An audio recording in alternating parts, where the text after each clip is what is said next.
Hello and welcome to another episode of the Breathing Body podcast. This podcast invites you to meet your body in a deeper and more meaningful way and to find your way back home. We explore tools and practices, share stories and experiences about how we can say yes to the body we inhabit. And that's the most beautiful project life has to offer. I call it self-love. And yes, this podcast is for you, sister, to access an archive of inspiration resources to find freedom in relation to food and your body. Healing through eating difficulties invites us to arrive in our body and to give her a voice. And yes, this opens the space to live a life beyond your wildest dreams. My name is Florina and I'm the host of this podcast. I'm an osteopath and a coach for women healing through eating difficulties. My background is in dance and yoga, and I'm based in London where I practice, lecture and research. And in today's episode, you've asked lots of questions, particularly well, but tell us how did you do it? So in today's episode, I share with you why eating disorder recovery is such a rich and rewarding journey, and it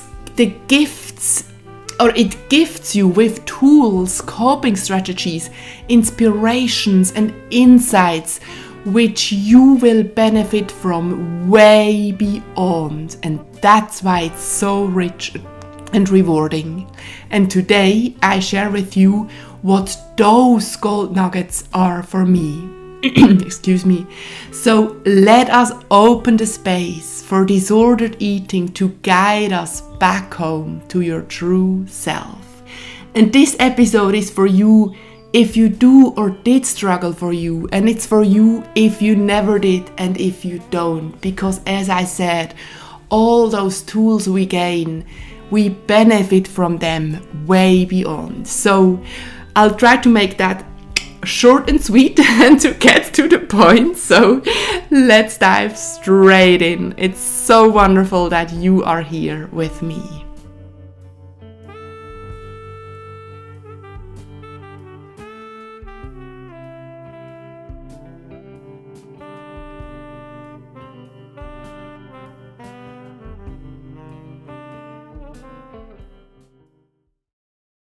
Here we go. You can hear in my voice, it's still morning, but I do love the mornings and creative hours. So here I go.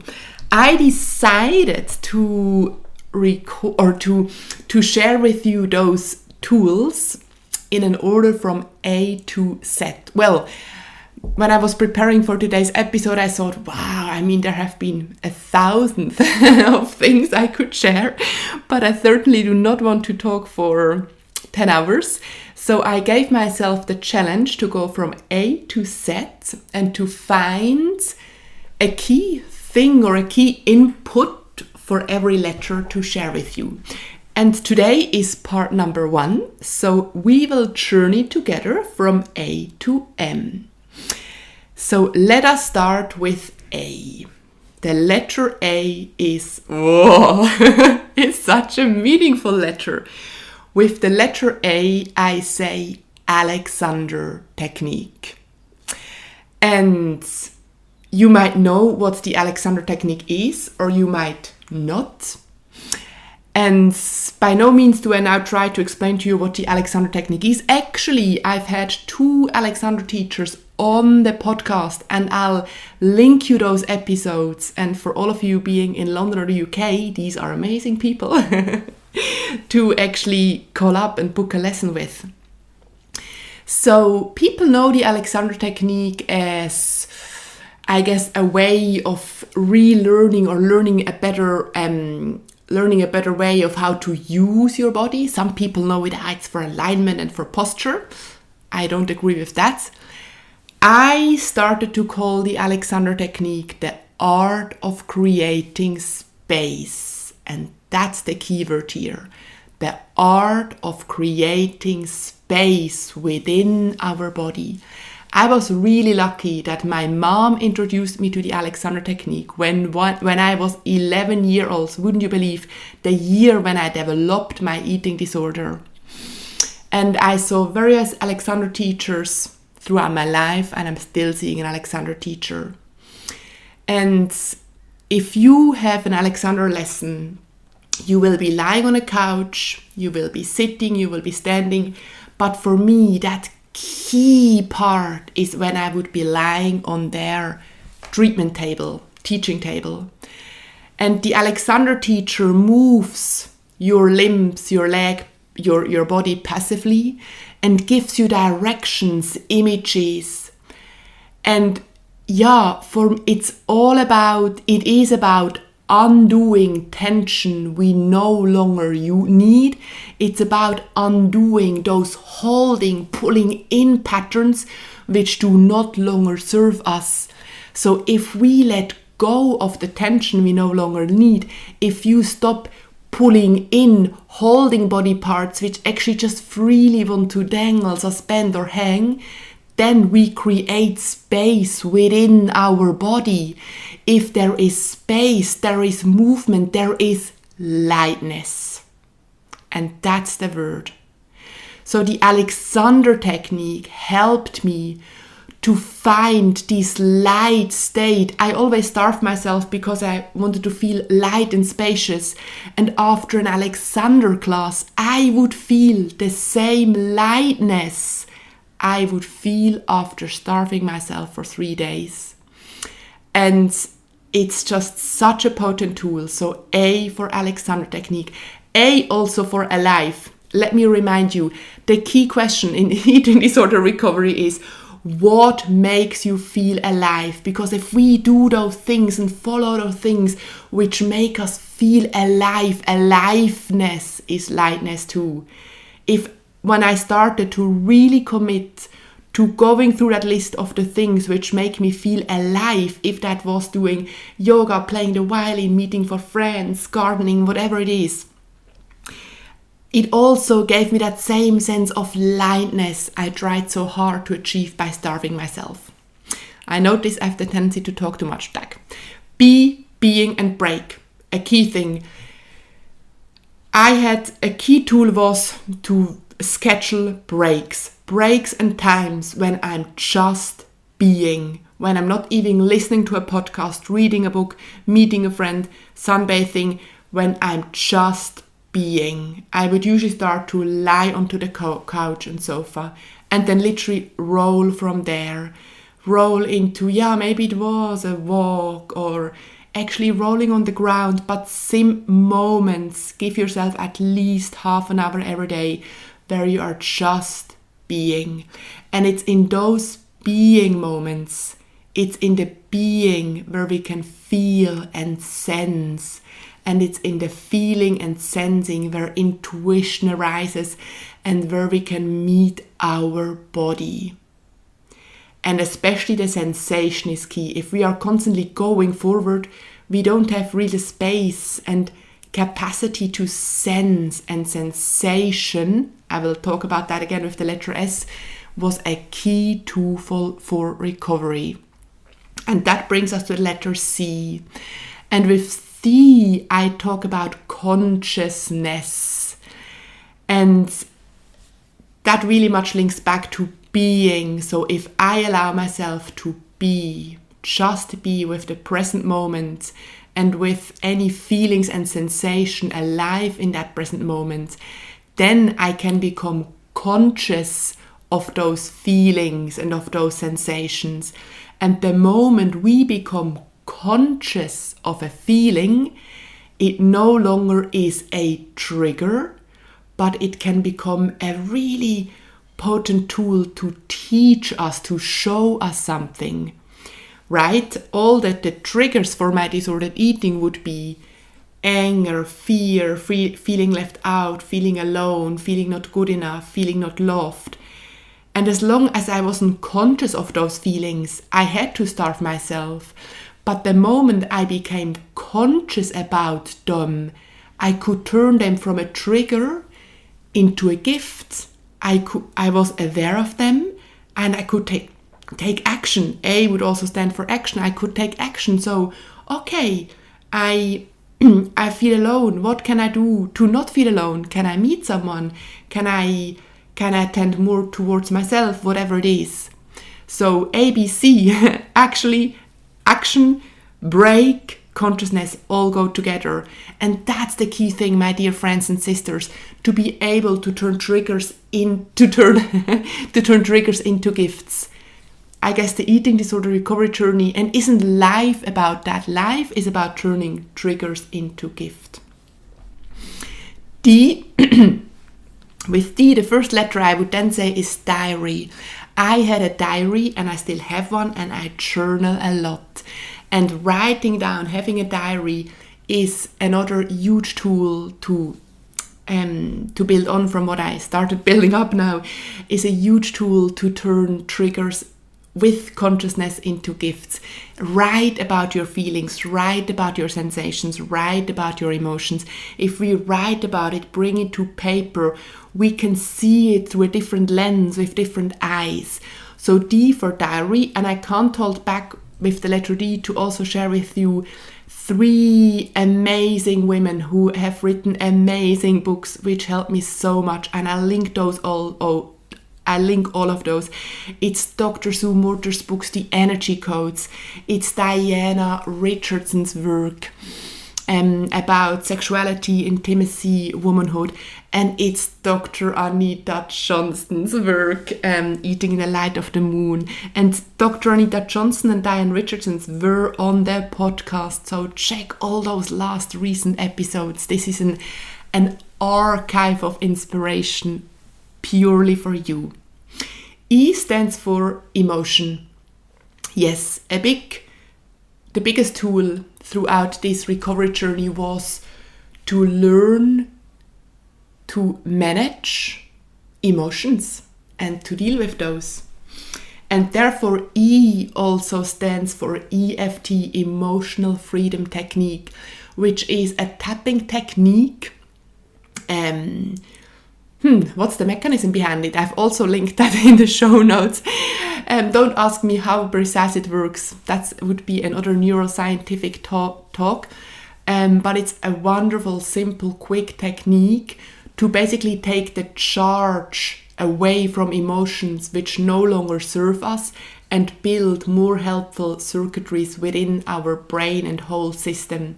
So E stands for learning to surf those waves of emotions without the wave of emotion overwhelming you. That's actually a beautiful metaphor or image to look at it.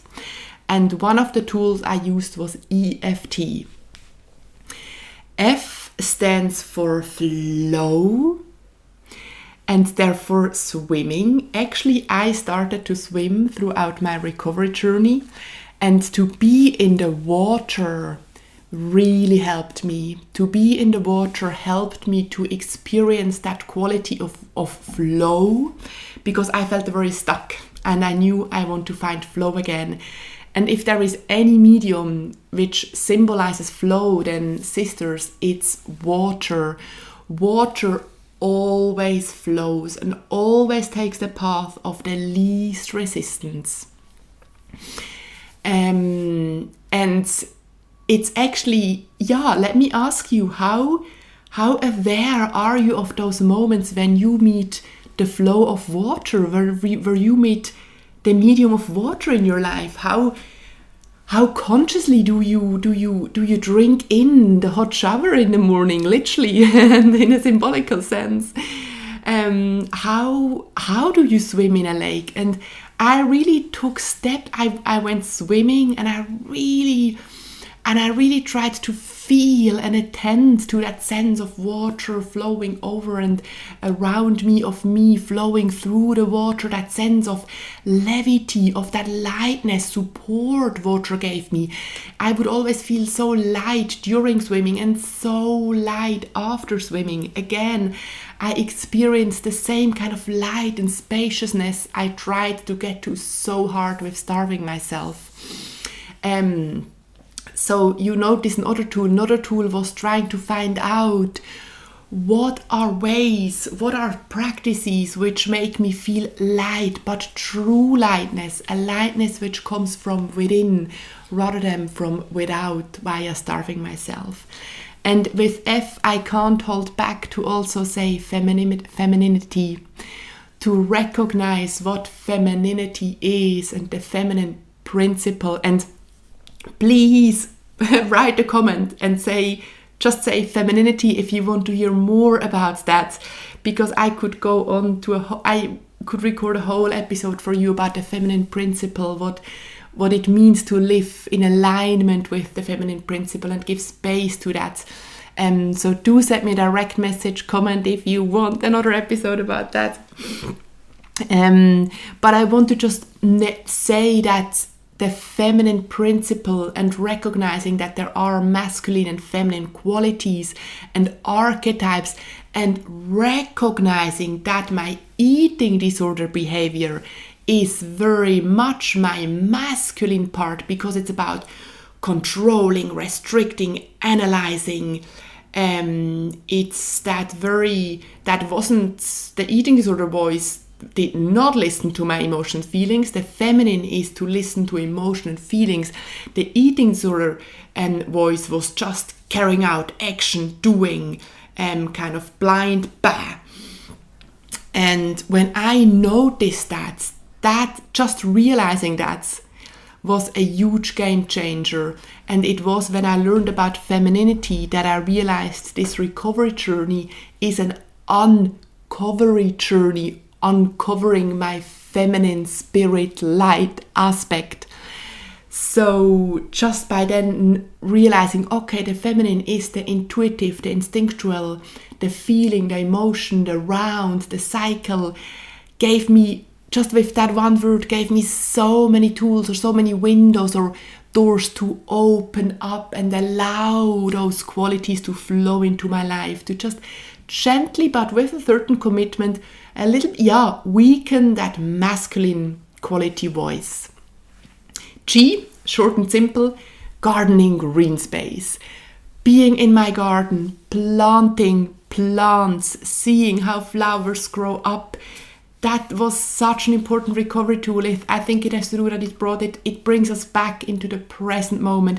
It connects us with Mother Nature, sisters. If we are in our garden, it connects us with Mother Nature, and nature is a feminine principle. Nature is the feminine archetype. We call it Mother Nature. So eating disorder recovery, I believe, and probably the life of all of us women, is one of reconnecting with nature, with Mother Nature, or remembering the connection, right? Because we have never not been connected. H stands for hunger. And again, I will record a whole other episode to that. Learning what hunger means. That's the most important tool. And there the tool is to learn the difference between stomach hunger and heart hunger. The difference between, am I physically hungry or am I emotionally hungry? And what's the difference? If I say, I feel like sweet, I need to eat something sweet now, that is not physical hunger. If I'm physically hungry, I would tell you, I have literally my stomach area feels pulling in, I hear a grumbling, I have a dry throat, I notice I'm quite low on energy, I start to feel a little bit fainty. Well, that's a little bit too late. But physical sensations, these are hunger cues. But if we just feel like something, that is not physical hunger. And my dear friends, wow, that was such a game changer. I completely lost. I had lost what it means if I feel I couldn't differentiate anymore if I'm physically or emotionally hungry. But if I say, I feel like sweets, I feel like I need again to eat something, or I just see the foods, then the question probably is, I feel like sweet, so what does sweet mean to me? How is my life not sweet enough in that very moment? That will be a whole other episode. The key thing is, can you again learn to really sense, and that's why we need to be able to take breaks and just be in the, it's only in the present moment where we can sense, okay, how does my body feel when I'm hungry or thirsty? So that's a wonderful invitation for you. I invite you to start to observe what are the very physical sensations you feel when you are hungry or thirsty, to learn to then differentiate, I don't feel any of those physical hunger cues, therefore must be emotional. So what feeling or emotion am I trying not to feel? Letter I. I is for Ideokinesis. Woo, what a word. Ideokinesis is a wonderful somatic work approach. It's very rare, it's very uncommon, there are not many people doing it. There is a book about it, and I've linked the book in the show notes. During my dance studies, I met the most amazing Alexander teacher and dancer, and she introduced me, or she used the work of Ideokinesis a lot. And to put it very simple, Ideokinesis is a way of using very potent images again to undo patterns within our body which no longer serve us, to undo holding and muscle tension. Again, it's also an art of creating space and lightness and flow within. And Ideokinesis is such a precious gift for all of us struggling with food. And I wished it would be part of the NHS. I wish it would be part of every eating disorder recovery journey. And I'm on purpose not going to say more about it. I linked the book, and send me a DM, comment Ideokinesis, and I shall record a whole episode and take you through a guided Ideokinesis session. Wouldn't that be it? So find me on Instagram and tell me about it, or just comment on whatever platform you listen to from more about Ideokinesis. The letter, I can't actually pronounce that one, in the joy letter, the yogurt letter, stands for joy. Joy, simple joy. Yes, a big and amazing tool is, can you bring joy into your recovery? And that might sound triggering. It was triggering for me for a long time. It was actually Dr. Anita Johnston. With her, I learned that recovery can be joyful. And I thought, fuck you. This is not joyful. I'm suffering. But I think by already all those tools which I shared with you, or when I realized that this recovery journey can be so rich and rewarding, that it gives me so many tools and inspiration I can benefit from way beyond, and that it's about not just recovering from eating, but it's about uncovering my true authentic self. That's what this journey is about. Yes, then it became joyful, and then I said, and I committed, this is going to be a joyful process. This is not against me, this is for me, and I'm growing in this process. I'm thriving, and I go through this process to get to that life beyond my wildest dreams. And yes, that's what I'm living at the moment, sitting here recording this episode for you. So yes, committing to joy and say, may this be joyful, is a decision we all can take, and you can take too. K is going to be a funny letter. Kefir and kombucha. I don't know why, but throughout the recovery, it really helped me to eat and drink foods which I would grow and cultivate myself. I think there is something so rewarding and supportive if we don't just eat foods we buy, but actually We engage with foods we engage with foods not just whilst we eat, but even before that. We grow them, we nurture the foods in such a way. We are practicing to nurture ourselves. So I had kefir, I had sourdough, and I had kombucha, all fermented foods, which I really had to nurture. Oh wow, I had to feed my foods, and that is such a wonderful gesture and such a wonderful thing to do in your eating disorder recovery journey. If you have foods which you have to nurture, care, soothe, look after, because then I would say, okay, can I treat myself the same way I would treat my kombucha? Every morning I would go and look after it, right? Pour in some more sugar, cover it again, clean the mushroom. I would every morning stir my kefir, clean the glass, pour it back in, feed it with milk. And it was just a way of practicing what it means to take care and to love myself and to look after someone, to look after myself. And isn't it bloody amazing that my kefir, kombucha and sourdough starter helped me on that? Love it. So, letter L, love. No other letter I could say than love. And I'm gonna add self-love. The biggest tool, actually coping strategy in any moment, was self-love.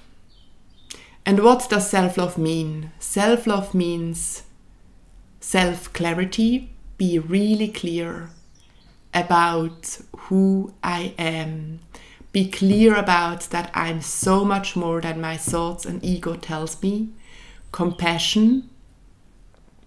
Self-love means compassion. Can I meet myself with 200% of compassion? Can I be with myself, really be myself, look into my eyes in the mirrors in the moments I struggle and I think I look absolutely disgusting? And can I be with myself in the moments in which I think I look beautiful? And self-love also means clarity, compassion, care. Can I, again, kombucha kefir, can I care for myself, soothe myself, look after myself? Self-love stands for a yes. These three letters, yes. Can I say yes to myself, the wholeness of who I am, no matter what? And can I commit? Self-love stands for commitment. Because although things are a practice and it's not easy, I know, but can I commit to get up in the morning and fall to sleep with a yes to myself, no matter what? And even if you struggle to say the yes in the beginning, can you still say yes? It sounds silly, but yes, the commitment with self-love, there were times I felt I'm faking it and I just did it anyway. I would just say yes, yes, yes, yes. And sometimes I said yes whilst stamping down, whilst screaming, whilst crying. And I said yes, yes, yes, yes, yes. Self-love stands for yes. M, nearly there. Well done for still being with me. M stands for meditation, mindfulness. It doesn't matter what meditation you practice. You might find a Buddha metta meditation that supported me a lot. You might find a very simple mindfulness meditation on YouTube. There are these wonderful meditation podcast apps or just meditation apps. But if you find any audio recording or any mantra, any affirmation, any practice which invites you to over and over again for 5 or 10 minutes, for 15 minutes to sit down and just being with the present moment, that's mindfulness. That will turn your recovery journey upside down in a good way. That will flip the coin. It needs mindfulness to recognize when we are about to embark in eating disorder behavior, it needs mindfulness to recognize, is it physical or emotional hunger, to recognize what is the feeling I'm not feeling. It needs mindfulness to be conscious, to turn a trigger into a gift. Mindfulness. And I could stop here, or I could say, I'm gonna share one more thing with you, and that is moving. That is movement, moving. Like moving. My nature, my background, my biggest love is moving. I'm a dancer, I'm a mover, and moving, if we play music and just allow our body, just allow her to move however she wants. Close our eyes, feel the rhythm, just move. That encompasses all the tools I mentioned. Then you are present, then you are in a flow, then you are then you are sensing, you are conscious, you are being, you are taking a break, because our nature is movement. So if we move, that is pure rejuvenation. You undo pattern, you undo tension, you nurture yourself. Movements. I want to leave you with the question, could you imagine to actually 5 minutes a day, play your favorite song and just close your eyes, close the mirrors and just move because it feels good.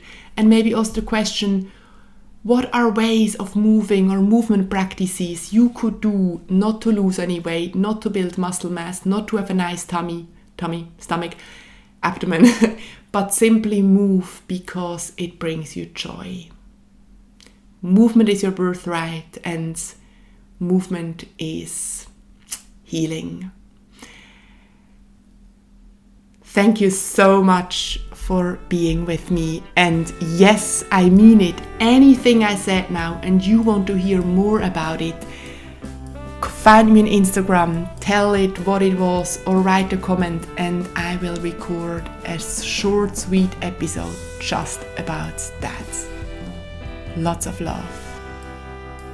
So, thank you so much for being with me. Thank you for listening and for taking the courage to hear about those tools, which, as I said, not just help us to recover from disordered eating, but enhance our life. And that's why I hope everyone is listening, not only women, and not only women suffering from eating disorder recovery. There is not so much left to say. I want to say I hope you enjoyed and that inspired you, and I'm so looking forward to hear from you in what way it inspired you. You can find me on Instagram, Florina_breathing_body. Leave a comment here, and if you did find that episode yummy and lush, then please share it with all your friends, share it on your social media, leave a 5-star review. All of those little things are such a huge support to keep that big project going. And I will keep it going because I love talking to you.